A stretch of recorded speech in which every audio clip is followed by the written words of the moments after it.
Hey everyone, welcome back. Just before we start, it's a fun idea if you type in where you're listening from. Thanks, like and subscribe, and let's get this started. I watched her as she sat across the table from me, swirling her wine glass lazily. The corners of her lips were slightly upturned, not quite a smile, more like the trace of amusement left behind by some private joke. She looked relaxed, her gaze drifting toward the window, completely unaware of the storm brewing inside me. The dinner she had prepared was still warm, steam rising from the mashed potatoes like little wisps of smoke. I barely touched it. She hadn't the faintest idea that I knew. That I had known for a while now. I cut my steak mechanically, each slice slow and deliberate, as if it took all my focus. Inside, though, my mind was working furiously, calculating the timing of everything, trying to keep my rage tethered beneath the surface. My pulse hammered against my temples, and I had to consciously stop myself from gripping the knife too tightly. One slip of control, one moment of letting that seething anger loose, and everything I had carefully planned would fall apart. No, not yet. The room felt heavier tonight. Even the dim lighting of the chandelier hanging above us seemed suffocating. She glanced at me, her expression unreadable, and took a slow sip from her glass, savoring the wine like it was just another ordinary evening. I couldn't help but wonder how many of these dinners she had spent with him in her thoughts. Maybe she was already planning the next meeting, weaving another lie to explain her absence. A quiet laugh escaped her lips, breaking the silence. "You've been so quiet tonight," she said, her voice casual. "Something on your mind?" For a moment, I wondered if she was baiting me, testing me, but her eyes remained as cool and distant as ever, betraying no sign of suspicion. No, she didn't know. She thought she had played me perfectly. I looked at her and forced a smile, the kind I had practiced in the mirror on countless mornings since I had first discovered the truth. "Just tired," I replied, my voice steady. "Long day." She nodded sympathetically, as if the life we shared was still as whole and undisturbed as ever. As if she wasn't ripping apart everything I thought we had built together. The absurdity of it almost made me laugh. How easily she could act, how naturally the lies flowed from her.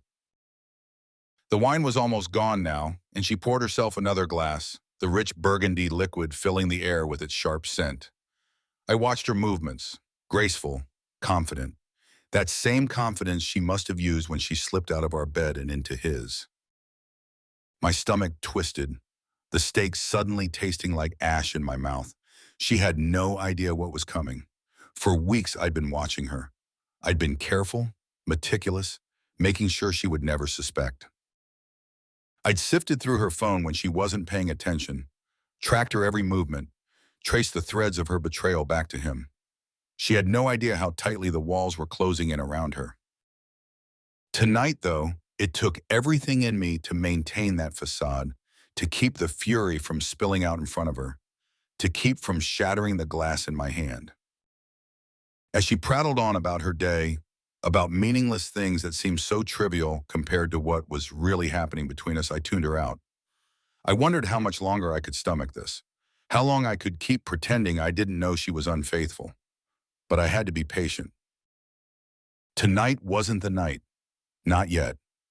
I let her voice fade into the background, a dull hum that barely registered anymore. My mind was elsewhere, already planning the next move. I had to wait for the right moment, had to let her believe that everything was fine. The key to revenge wasn't in rushing, but in making sure every step was perfect, every piece of her life carefully dismantled until there was nothing left for her to hold on to. I set down my fork, the sound of metal on porcelain drawing her attention for just a moment. I smiled again, cold, controlled, and stood up from the table, pushing my chair back gently. "I think I'm going to head to bed early tonight," I said. My voice was calm, as if nothing was out of place, as if I hadn't already made the decision that would destroy her world. She smiled, a thin, lazy smile. "All right, I'll clean up here." I nodded and turned to leave, but as I walked away, the weight of what was coming pressed down on me harder than ever. The next time we sat at this table together, things would be different, very different. The time for pretending would soon be over. The first time I saw her, I was struck by her laughter.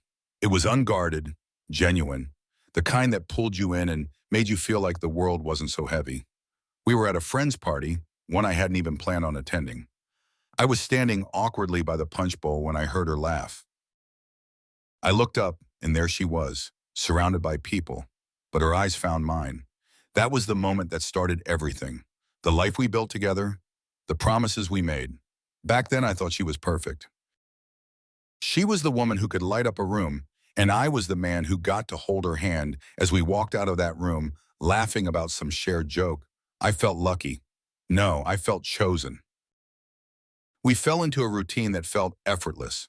Weekends spent exploring new restaurants, vacations planned months in advance, and eventually our daughter, Grace. Our life had a rhythm, one that made sense to me, one I thought made sense to her too. In the early days of our marriage, we were inseparable. Even our fights were minor, silly disagreements that ended as quickly as they began. I loved her deeply, blindly. I never doubted that she loved me back just as much. How could I? She would look at me with that same laugh in her eyes, and every worry I had melted away. I wasn't the type to question the little things. So when she started coming home later than usual, I convinced myself it was because her workload had increased. I even suggested we go on a vacation to help her unwind. She smiled, but it was a half smile, one that didn't reach her eyes. Looking back, the signs were there. I just didn't want to see them. At first it was subtle. She began to pull away in ways that were easy to excuse. She was quieter, more distracted, but I figured she was stressed with work, or maybe she was simply going through a phase. I told myself not to overthink it. She was still the same woman I married, the same one who laughed freely, who loved our daughter, and who made me feel like the luckiest man in the world. But then there were the late nights, the excuses that became vaguer, the nights when she would claim she had to meet an old friend or attend a work dinner. She started to slip away, not all at once, but piece by piece, like grains of sand running through my fingers. Still, I refused to see it. It wasn't that I was blind. I simply didn't want to believe that the woman I'd shared my life with could betray me like that. One evening, she came home smelling different. It wasn't her usual perfume, the one I had bought her for our anniversary. No, this scent was unfamiliar, musky, almost masculine. When I asked about it, she waved it off, saying she'd been sitting next to someone at work who wore too much cologne. I didn't push. Why would I? I trusted her. Or at least I told myself I did. But the doubts began to creep in. Late at night, when she thought I was asleep, I could hear her typing on her phone. She'd laugh softly at something, quickly silencing herself when she realized I had stirred. The first time it happened, I brushed it off. The second time, I started to wonder. The third time, I knew something was wrong. But I said nothing. I couldn't bring myself to confront her, not yet. I didn't want to be that guy, the paranoid husband who jumps to conclusions. The turning point came one afternoon when I found a small box tucked away in her closet while looking for an old family photo album. It was hidden beneath her clothes, something she clearly didn't expect me to find. Inside, there was a gold bracelet, the kind of thing she would have loved to wear. But it wasn't for me. My mind raced as I tried to come up with an explanation. Maybe she had bought it for herself. Maybe it was a gift from a colleague. No, it was too personal, too intimate. This was something special, something meant for her by someone else. My heart pounded as I stood there, holding the box, trying to convince myself that there was some reasonable explanation.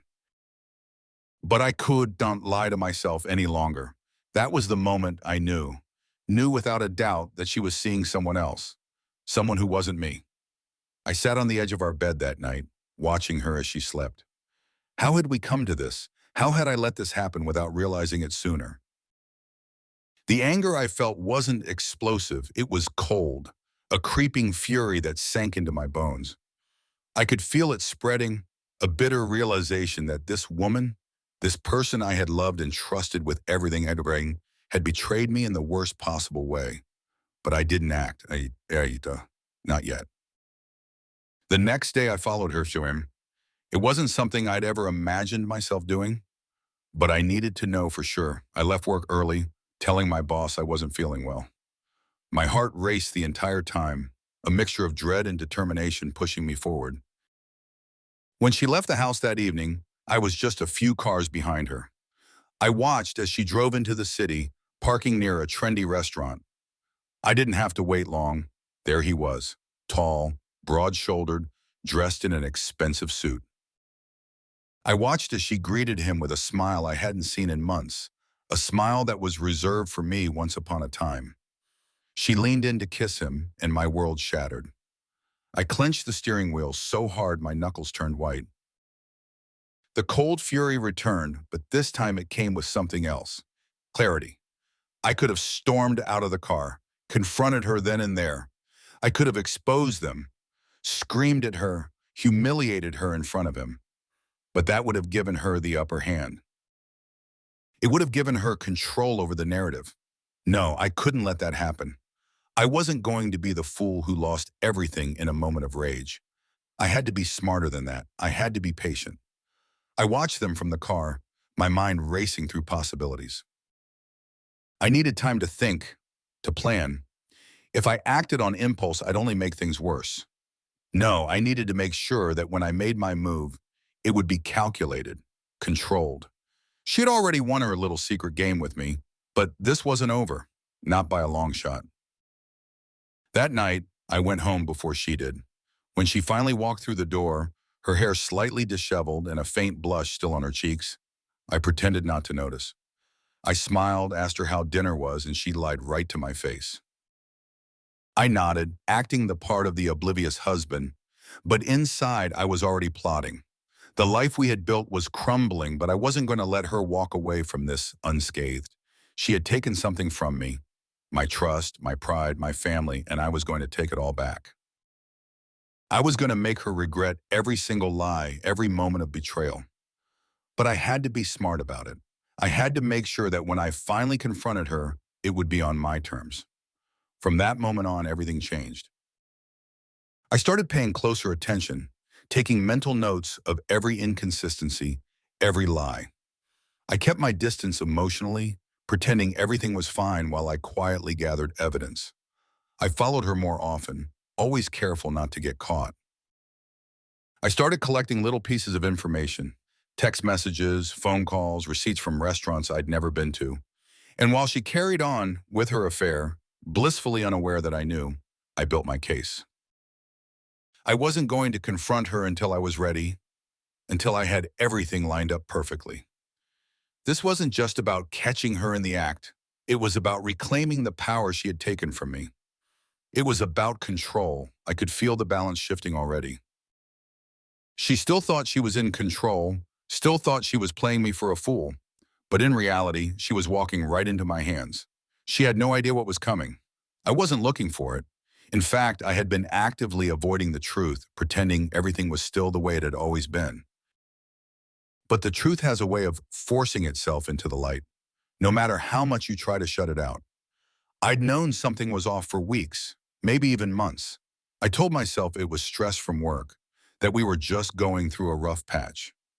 People change, I reasoned. That didn't mean anything was wrong with us, with her. But one night my resolve cracked. It had been building for weeks, little things I noticed but didn't want to acknowledge.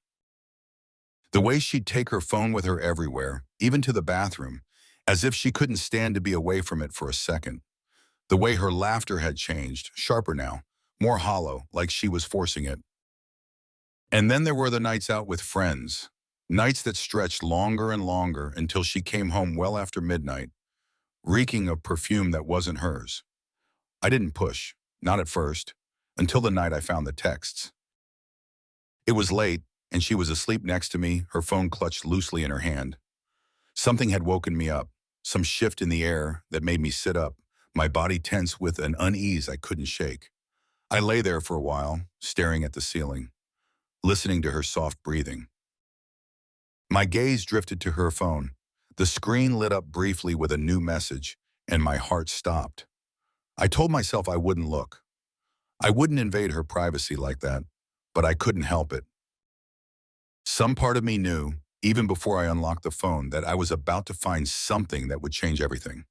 The message was from a number with no name attached, just a string of digits, but the words were unmistakable. Can't wait to see you again tomorrow. Last night was incredible. The casual intimacy of the text felt like a slap. I scrolled up, skimming through weeks of messages exchanged between her and this anonymous lover. Their conversations were littered with inside jokes, playful banter, and plans for future meetings. I felt sick. I sat there staring at the phone, my hand trembling with a mix of disbelief and fury. My mind reeled, struggling to reconcile the woman I knew with the person in these messages. She wasn't just cheating, she was living a double life. Every night she came home to me, laughed with me, sat at the dinner table with our daughter. She was lying, betraying me with every smile, every touch, every word. I could feel the anger building inside me, a cold rage that was almost suffocating. My first instinct was to wake her up, confront her, demand answers. But as I watched her sleep, completely oblivious to the storm brewing inside me, I realized that would give her the upper hand. She could twist things, play the victim, turn it all around on me. No, I wasn't going to give her that satisfaction. Not yet. I put her phone back on the nightstand, careful not to wake her. My heart was still pounding in my chest, my breath coming in shallow bursts. But I knew what I had to do now. I couldn't confront her, not until I was ready. I needed time to plan, to gather more evidence, to make sure that when I finally did confront her, she wouldn't have a way out. I wanted her trapped, cornered, with no escape. Over the next few days, I kept my distance emotionally, pretending everything was fine while I worked behind the scenes to piece together her betrayal. I became methodical, calculating. I started paying closer attention to her behavior, to the way she responded to my questions, the excuses she gave when she stayed out late. Every time she left the house, I tracked her movements, following her when I could. She was careful. I'll give her that, but not careful enough. One night, I followed her as she claimed to be meeting friends for drinks. I watched from a distance as she walked into a bar, her eyes scanning the room until she found him. Tall, dark hair, impeccably dressed in a tailored suit. He looked like everything I wasn't. They embraced, her arms wrapping around his neck like they had done this 100 times before. My stomach churned as I watched them kiss, so casual, so comfortable, like they had nothing to hide. I wanted to charge in there, rip them apart, expose her for the liar she was. But I didn't. I couldn't. Not yet. Instead, I took pictures. From a distance, careful to stay hidden. I snapped photos of them sitting together, laughing, holding hands, their bodies pressed close in ways that made my blood boil. But I stayed calm, cold, methodical. I needed this evidence. I needed every piece of the puzzle before I could confront her. The next day, I gathered every bit of information I had, photos, text messages, phone records, and stored them in a folder on my computer. I labeled it Truth. It felt poetic in a way. She had spent months lying to me, building this web of deceit. But now I had the truth, and when the time came, I would use it to destroy her. But I wasn't ready yet. I had to be patient. For weeks, I watched her carefully, studying her every move, every lie she told. She didn't suspect a thing. In her mind, I was still the clueless husband, oblivious to her affair. She continued her double life, meeting him whenever she could, lying to my face about where she was going and who she was with. And every time she lied, I grew colder, more detached. I started distancing myself from her emotionally, though she didn't seem to notice. She was too caught up in her own world to care. But I was preparing. I was setting the stage for what was to come. I knew I couldn't just confront her out of the blue. That would give her a chance to lie, to twist the truth, to manipulate the situation. I needed to wait for the perfect moment, the moment where she would have no choice but to face the consequences of her actions. And when that moment came, I wanted her to feel every ounce of pain she had caused me. The opportunity came sooner than I expected. One afternoon, I came home early from work. She wasn't expecting me. As I walked into the house, I could hear her on the phone, her voice low and intimate, like she was sharing a secret. I didn't need to hear the whole conversation to know who she was talking to. I stood there, just out of sight, listening as she laughed and made plans for another night out. Something snapped inside me. I stepped into the room, my presence startling her. She hung up the phone quickly, her face flushed with guilt. She tried to act normal, to pretend like nothing was wrong, but I could see the fear in her eyes. She knew. "Who was that?" I asked, my voice calm, controlled. "Just a friend," she said, her voice wavering. I nodded, keeping my expression neutral. "A friend, huh?" Her eyes darted to the door as if she was considering making a run for it, but I didn't give her the chance. "I know," I said simply. Her face paled. "Know what?" "Everything." I could see the panic in her eyes as the weight of my words sank in. She opened her mouth to protest, but I cut her off. "I know about him. I know about all the lies, the nights you said you were with friends, the texts, the phone calls. I've seen the pictures. I've followed you." She was frozen, her mouth slightly open, as if she couldn't believe what she was hearing. "I didn't say anything because I wanted to give you a chance to come clean," I continued. "But you didn't. You just kept lying."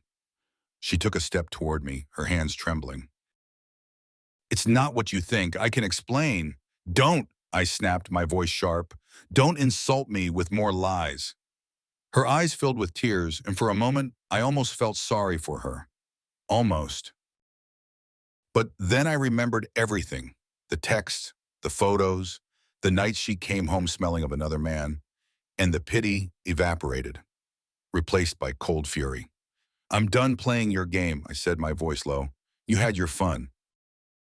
Now it's my turn." I walked past her, ignoring her pleas for me to listen, to let her explain. There was nothing left to explain. I had all the information I needed.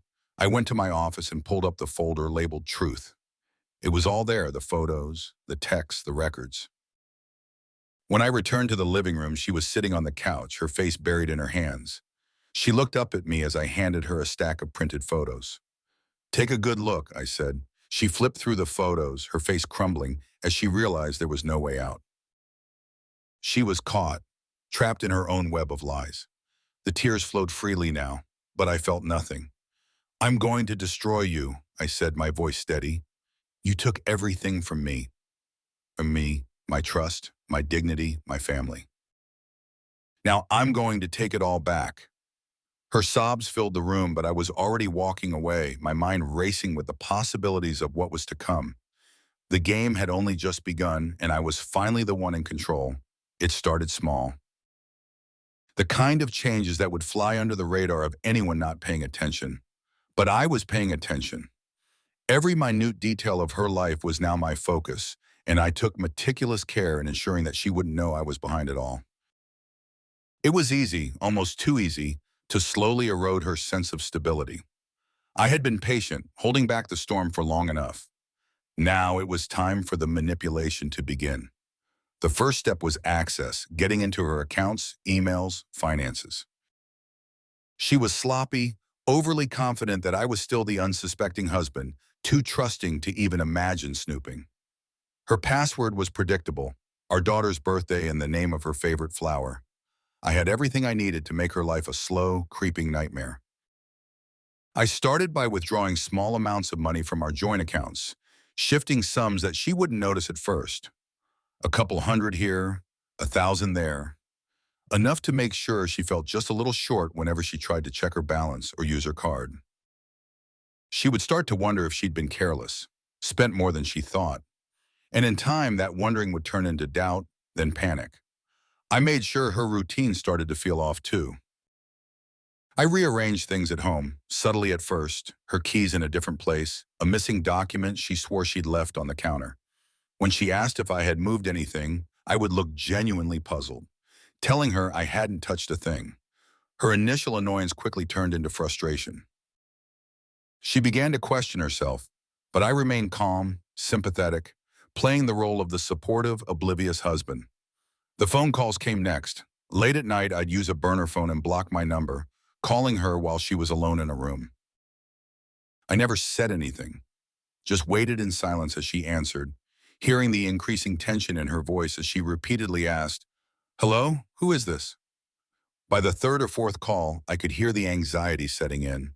She'd slam the phone down in frustration, pacing the room, Her nerves frayed. That was only the beginning. It escalated when I started playing with her perception of time. I'd adjust the clocks by just a few minutes, sometimes fast, sometimes slow. Nothing too obvious. I wanted her to constantly feel like she was losing track, arriving late for appointments or showing up too early to meetings. I watched as her confidence eroded, bit by bit, day by day. She was late for work more than once, and each time she came home more agitated, venting about how frazzled she was. I nodded, feigning concern, careful not to give away the satisfaction I felt every time she unraveled, just a little more. It was working. She was beginning to doubt her own reality. There were moments when she'd stare at me across the room, as if sensing something was wrong, but she couldn't quite figure out what. I knew I had to be careful not to overplay my hand, to let her spiral at her own pace. Every time I caught that look, I'd flash her a concerned smile, ask her if everything was all right. She'd shake her head and mumble something about being tired, as if exhaustion could explain the growing chaos in her life. But I knew better. I was the one pulling the strings, tightening them slowly around her until she couldn't breathe without questioning whether she was imagining everything. It wasn't just her physical world I played with. I began planting doubts in her social life too. At her work, I made sure that her colleagues received anonymous complaints about her performance. Little things that could be chalked up to internal office politics, but each one carried weight. Suddenly, she was dealing with emails questioning her behavior, whispers about her ability to manage her team. At home, I used our mutual friends as pawns, subtly suggesting that she'd been acting strange, that maybe she was overwhelmed and needed some time off. I made it sound like concern, but I knew exactly what I was doing, isolating her, making her feel like the world was turning against her. The brilliance of it was in how unnoticed it went. She never suspected me. I had perfected my mask, acting calm and collected while she slowly fell apart in front of me. Her late nights out with him didn't stop, but they became less frequent. I noticed she started coming home earlier, her excuses for staying out sounding more strained, more desperate. There was a shift in her demeanor, and it was clear she was beginning to crack under the pressure of it all. One evening she broke down. It was a Tuesday night, and I could hear her crying softly in the bathroom. She thought I didn't notice, but I did. I stood outside the door, listening, savoring the sound of her unraveling. She came out a few minutes later, eyes red and puffy. I didn't ask her what was wrong, didn't offer any comfort. I didn't need to. She sat across from me on the couch, her body tense, as if she were waiting for something to happen. I said nothing, just watched as she sank deeper into her confusion. Her paranoia grew. It wasn't long before she started blaming the little things on someone else, claiming that her things were being moved, that someone must be messing with her at work. She even suggested we get the locks changed on the house. I feigned agreement, pretending to be as concerned as she was. But the truth was, I didn't need to break in. I was already inside her mind, twisting every moment of her day into a new opportunity to make her question herself.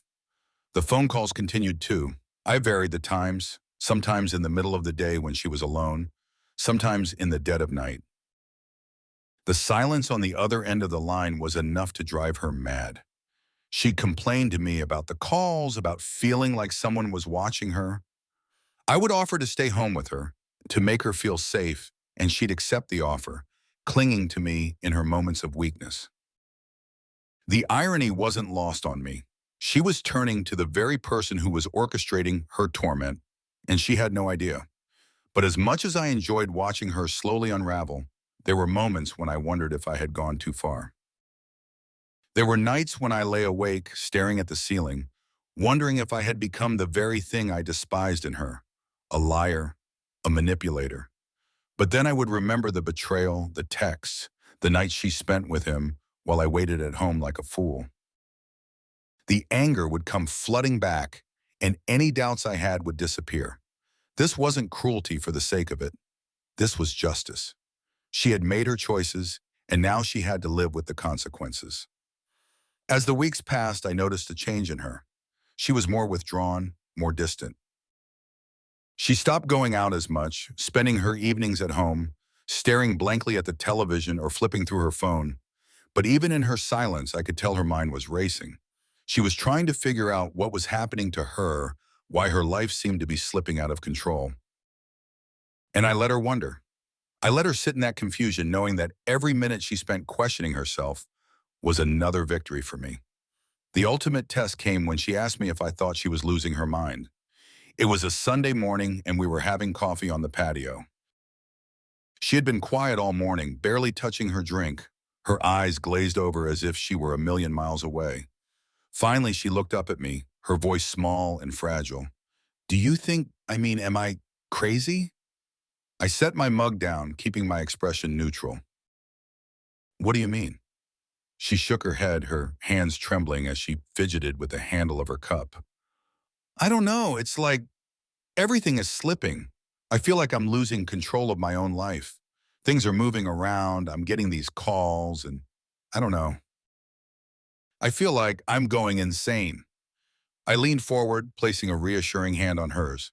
You're not crazy, sweetheart. You've just been under a lot of stress. Maybe you need some time to relax. Take a break from everything. Her eyes filled with tears and she nodded, clearly desperate to believe me. Maybe you're right. I don't feel like myself anymore. And that was the moment I knew I had her. She was no longer the confident, self-assured woman who had once thought she could get away with her affair. She was a shell of herself, fragile and broken, clinging to whatever sense of reality she had left. And all of it, every single moment of her descent, had been carefully orchestrated by me. But I wasn't done yet. There was still more to come. I began planting seeds of doubt in the minds of the people around her friends, her coworkers, subtle comments here and there about how she had seemed different lately, how maybe she wasn't handling the pressure at work as well as she used to. It wasn't long before those whispers turned into full-blown rumors. She was being questioned about her competence at work, her reliability. She tried to brush it off at first, but the weight of it was too much for her fragile state of mind. She began to lose trust in those around her, isolating herself even further. The cracks were showing, and it was only a matter of time before everything came crashing down. But I wasn't just going to watch it fall apart, I was going to push it over the edge. The final step was destroying her relationship with him, the man she had chosen over me. I knew where he worked, where they met. I had followed them enough times to learn their routine. It was time to dismantle the affair that had sparked all of this. I sent him an anonymous message, posing as someone from her workplace. I hinted that she had been talking about leaving him, that she was using him as a way to get back at her husband. It didn't take long for him to start pulling away from her. I watched as their relationship began to crumble, their meetings becoming less frequent, the tension between them growing more obvious. She was losing him too. The collapse was inevitable. And when it finally came, when she was left standing alone in the ruins of her life, I would be there watching, knowing that I had orchestrated every moment of her downfall. The more I watched her life crumble, the more control I felt seeping into my veins. She was unraveling right in front of me, and she didn't even know I was behind it. The chaos I had unleashed was subtle but precise. Every detail I manipulated was calculated to isolate her, to make her feel like the world was closing in around her while I stood by, the supportive husband she thought she could still trust. I started escalating the plan, taking greater risks, knowing that I had her completely under my thumb. She was losing her footing, questioning her own sanity, and that meant I could push harder. One of my first major moves was controlling her relationships at work. I began to send anonymous emails to her boss and colleagues, detailing supposed lapses in her professionalism. I knew just the right buttons to press to make it look like she was becoming careless. Late reports, botched client meetings, missed deadlines. I fabricated each of these with precision. She never even noticed the subtle sabotage. But I watched as her confidence took a nosedive with every raised eyebrow from her boss, every passive, aggressive comment from a coworker. At home, I played the role of the dutiful husband perfectly. I'd listen to her frustrations about work, offering sympathetic nods and vague reassurances. You're just under a lot of stress. I'd tell her, my tone laced with genuine concern that masked the deep satisfaction I felt. I encouraged her to take a break, suggested she focus on herself, and all the while I continued my quiet campaign to dismantle everything she relied on. I began to interfere with her social life too. I whispered small doubts into the ears of our mutual friends during casual conversations. Over time, these whispers grew into full-blown rumors, ones that isolated her even further. I'd drop hints that she wasn't feeling herself lately, that she might be going through something. People started to pull away, and she noticed. Her phone calls with friends became shorter and more strained. Invitations to lunches and outings disappeared. She grew paranoid, convinced that everyone was turning on her, but she couldn't understand why. She started to avoid social gatherings altogether, making excuses to stay home. And I was right there with her, playing the part of the understanding husband who didn't push her to go out if she didn't want to. Her world shrank around her, and she leaned on me more and more. It was perfect. But the true centerpiece of my plan, the moment that would cement her downfall, was our daughter. I had been careful up until now to shield Grace from the worst of the chaos. I couldn't afford for her to get caught up in the lies and manipulation. But now I knew it was time to use her, subtly, to deepen the cracks in my wife's already fractured psyche. I started small. When Grace asked about her mother's absences, why she'd been coming home late or acting distant, I gently hinted that her mother was going through something, that maybe she wasn't happy. It planted a seed of doubt in Grace's mind, one that slowly grew as she noticed her mother's erratic behavior more and more. One evening, I left a message from my wife on her phone that I knew Grace would overhear. "I don't know how much longer I can keep pretending things are okay," I said in a low voice. "Grace is starting to ask questions. She knows something's wrong."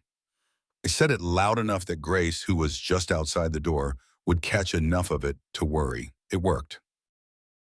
That night, Grace confronted her mother, asking her why things seemed so strange at home. I watched as my wife stumbled through an explanation, clearly caught off guard. The look of confusion and hurt on Grace's face was almost enough to make me pause. Almost. But I reminded myself of the endgame. This was necessary. I needed Grace to distance herself from her mother, just like everyone else had. The more Grace questioned her, the more defensive and erratic my wife became. She tried to maintain control, but her responses were vague, full of excuses that only deepened Grace's suspicion. I stepped in at just the right moments, offering a calm presence that contrasted with my wife's increasing agitation. Grace turned to me for comfort, and my wife could see it. I could feel her slipping further away. Then came the money.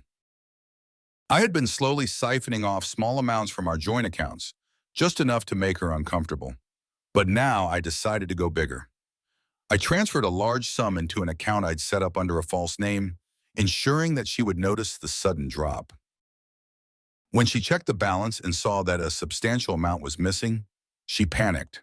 She called the bank, thinking it was an error, but there was no mistake. She accused me of taking the money, but I played dumb, feigning confusion and concern.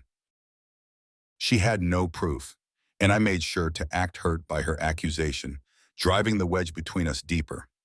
Her financial stability was crumbling, and with it, her sense of security. She stopped going out altogether, afraid to spend any money. She became obsessive, checking the bank accounts daily, tracking every transaction, but never finding the answers she was looking for. I could see the exhaustion etched into her face. The once confident, vibrant woman I had married was gone, replaced by someone fragile and unsure of everything around her. It was time to deliver the final blow.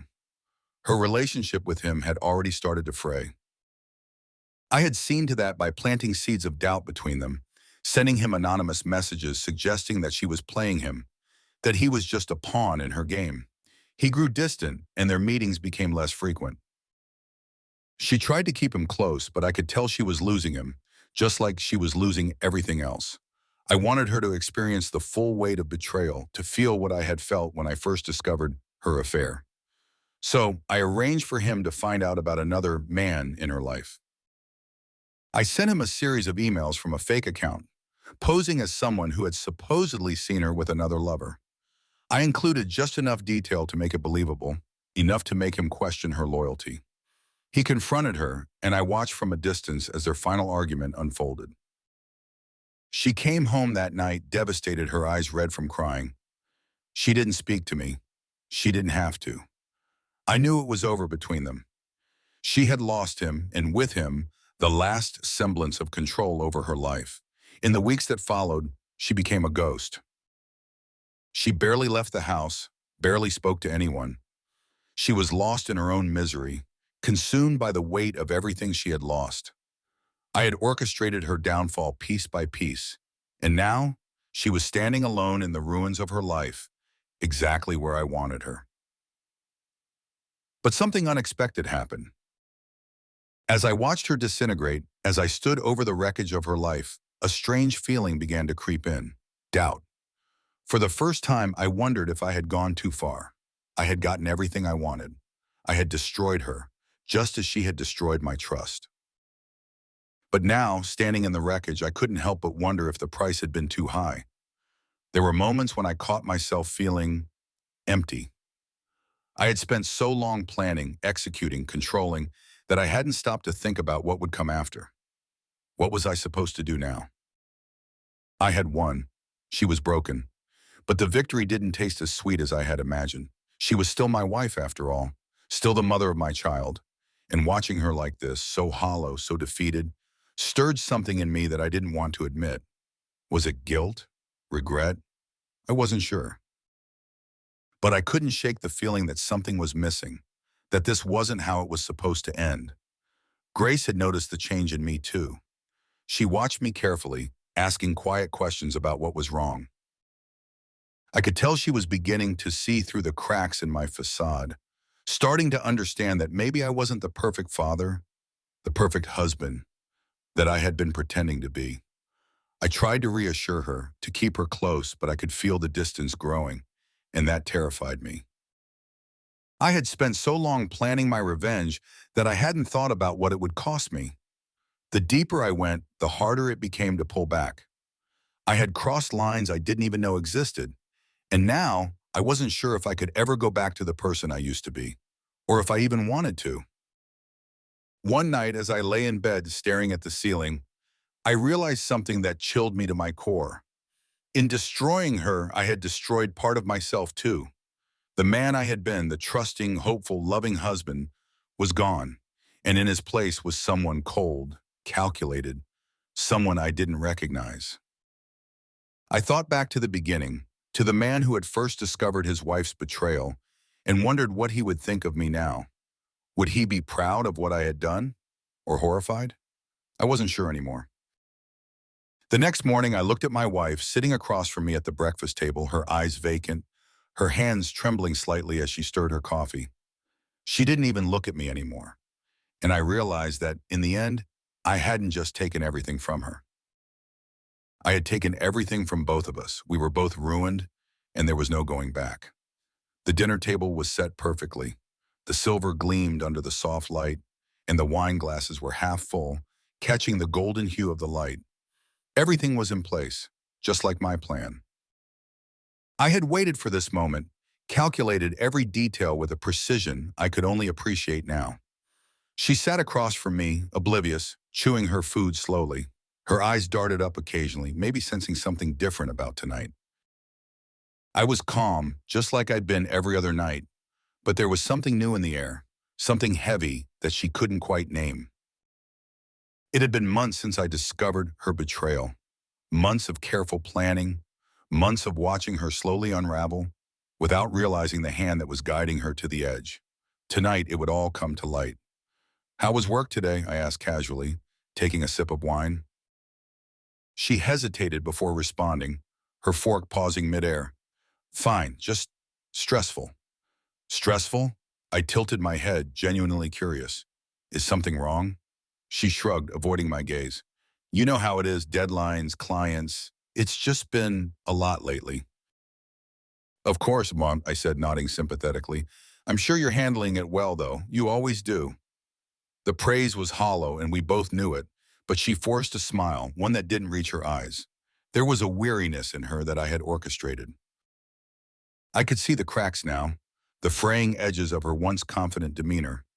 I let the silence stretch, savoring it.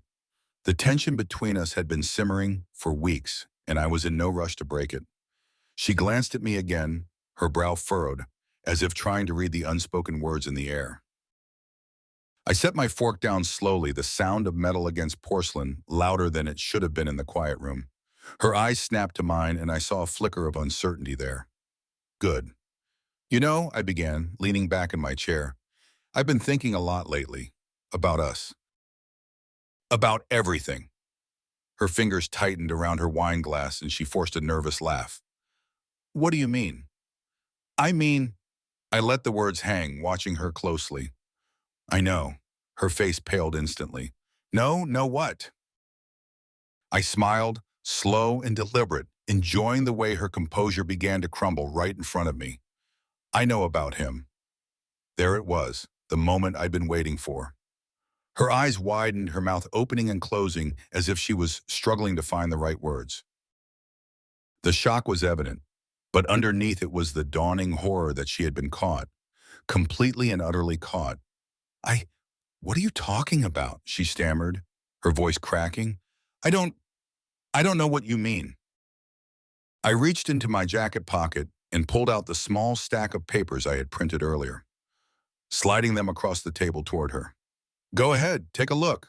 Her hand trembled as she reached for the papers, her breath coming in shallow gasps. She hesitated before flipping through them, screenshots of text messages, emails, photos I had taken of her with him. The evidence was undeniable. Her face drained of color as she read, her hands shaking so violently that she could barely hold the papers. Tears welled up in her eyes, and for a moment, I almost felt a flicker of pity. Almost. She choked out, her voice barely a whisper. You've been following me. I didn't answer immediately. I wanted her to sit with the weight of it, to feel the full force of what I had done. I had to be sure, I said finally, my tone cool. I had to know the truth. The tears spilled over, and she dropped the papers onto the table, her hands covering her face as she sobbed. The sound was raw, desperate, and it filled the room with an intensity that might have broken me months ago. But now it only fueled the satisfaction burning in my chest. How long, I asked, my voice steady. How long did you think you could lie to me? How long did you think I wouldn't find out? She shook her head, her shoulders shaking as she sobbed into her hands. I'm sorry, she gasped. I'm so sorry. Sorry? I repeated, my voice rising slightly. You're sorry now?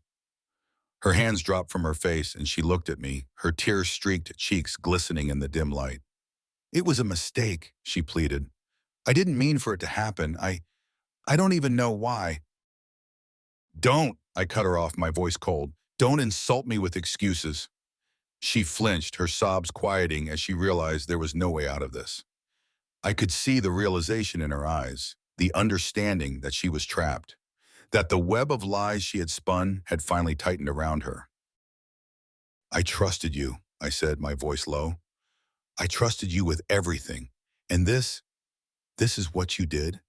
She stared at me, speechless, the weight of her guilt hanging heavy in the air. I stood up slowly, pushing my chair back with a deliberate calmness.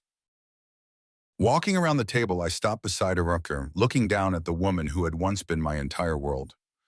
I spent months planning this, I said quietly.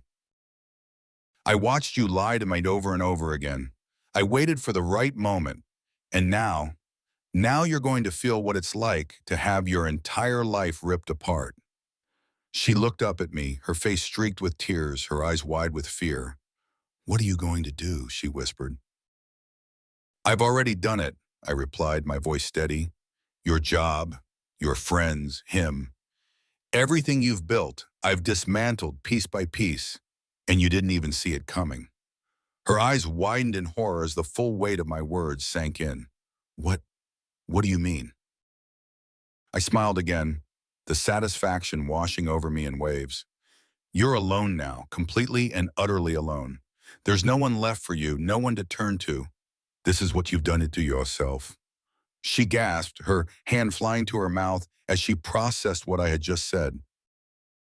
Her body shook with sobs, but I felt nothing. There was no sympathy, no remorse, just the cold, hard truth. You destroyed us, I continued. Now I've destroyed you. The sobbing grew louder and she collapsed into the chair, her entire body trembling with the force of her despair. I stood there watching her crumble, feeling the weight of my revenge settle over me like a heavy cloak. The power I had sought, the control I had craved, was now fully in my hands. I turned and walked to the window, staring out at the dark night beyond. For months, I had been consumed by the need for vengeance, the desire to make her feel the same pain I had felt. And now I had done it. I had succeeded. But as I stood there looking out at the empty street, a strange hollowness began to creep in. The victory I had so desperately wanted didn't feel like a victory anymore.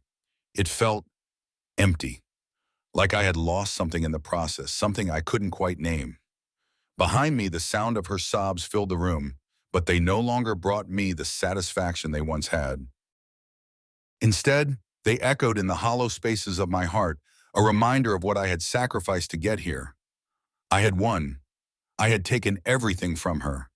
But in doing so, I had lost a part of myself.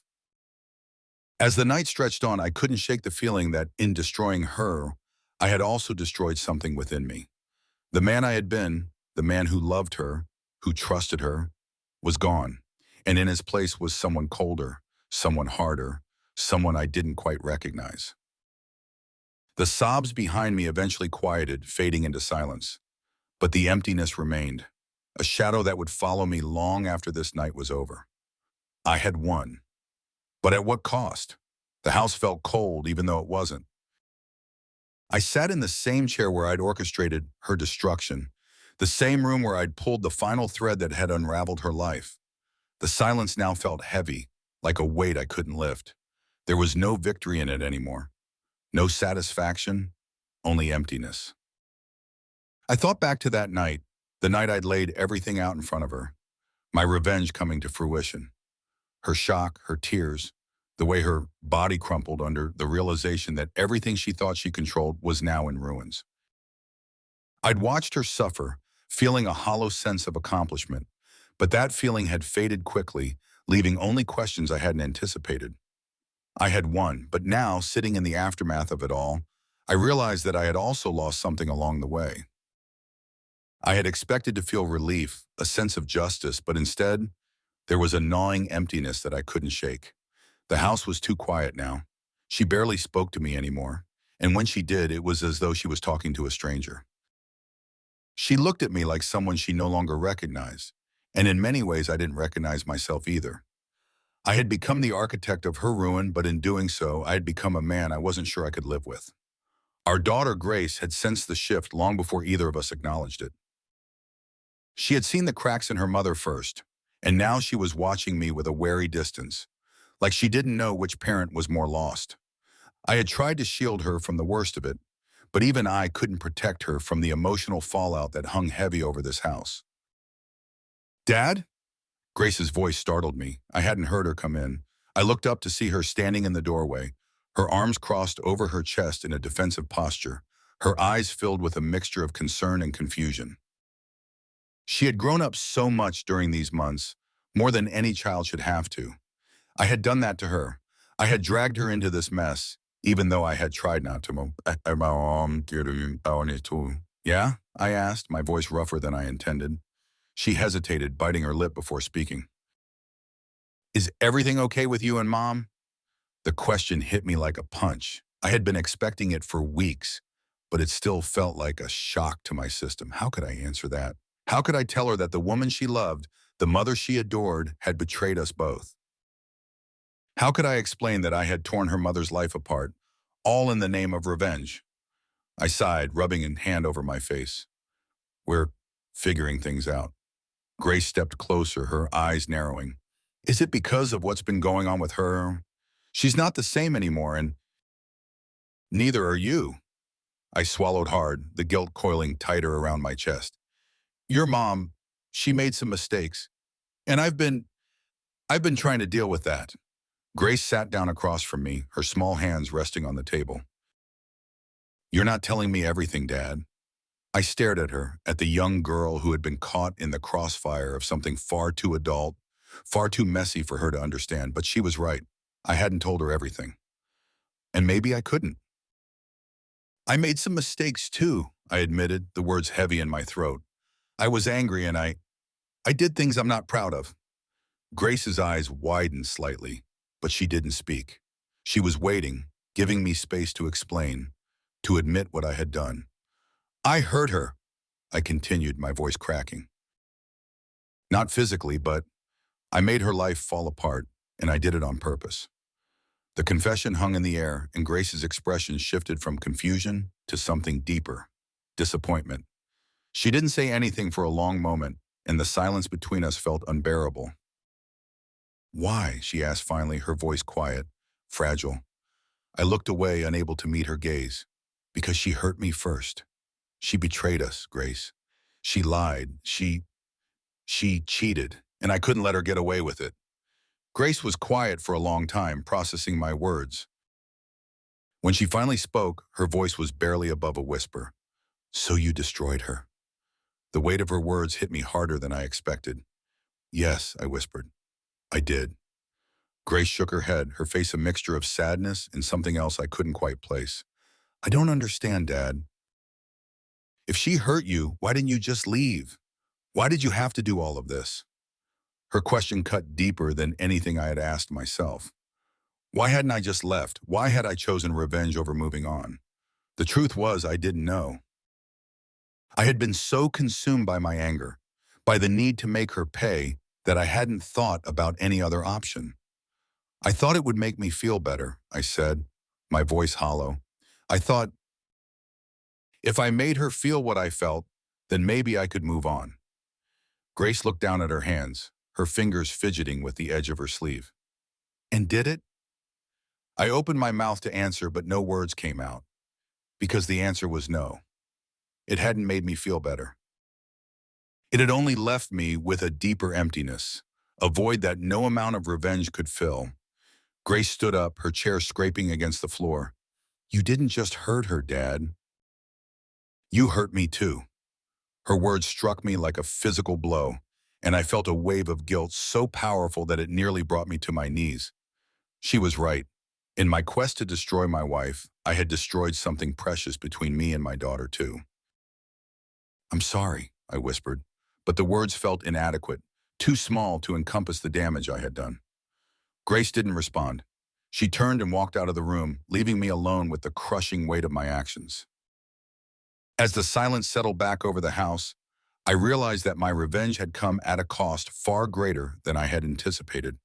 I had destroyed my wife, but in doing so, I had lost something far more valuable: my daughter's trust, and perhaps my own sense of who I was. I had won the battle, but I had lost the war, and now I wasn't sure if I could ever reclaim what I had sacrificed.